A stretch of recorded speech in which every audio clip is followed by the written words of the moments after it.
Only very rarely in the life of a nation does someone's death stir great emotions, and this was one such day.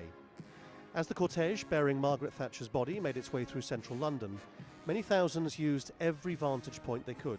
This, after all, was a moment of history, the passing of a woman who, for better or worse, reimagined her country and who forced change on it. Of course, the only other British Prime Minister ever to have been afforded anything like this was Winston Churchill, who, after all, helped defeat Nazism across Europe in the Second World War.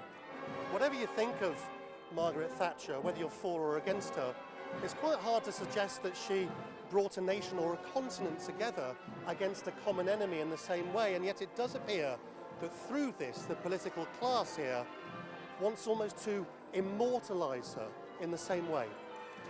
And indeed, even though this was described as a ceremonial rather than a state funeral, it was difficult to see the difference.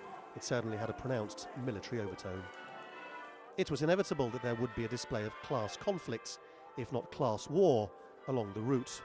I remember what the country was like before she was in power, with governments constantly brought down by a strike action and power cuts and shortages of bread and sugar, and she put a stop to all of that. And right on cue, along came this man, all the way from northern England, which did so badly under Thatcherism. These people were fighting for the jobs. They weren't fighting for pay rises. They weren't fighting for anything else. I mean, if this government still had their way, we'd still be sending people down the mines at 10 years old.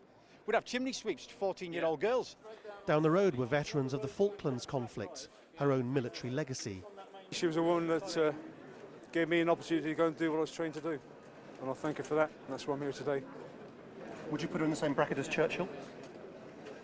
I think so. I know so. And opposite there, the most vocal anti-Thatcherites who couldn't believe this woman, who privatised much of British industry, was having her last goodbye funded by the taxpayer. Waste of money!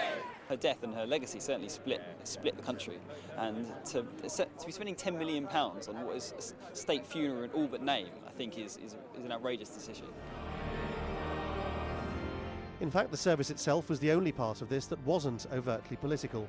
It was instead supposed to reflect Thatcher's deep personal faith. This was a woman who famously loved a political row. It's really quite something that she managed to do it, even after her death.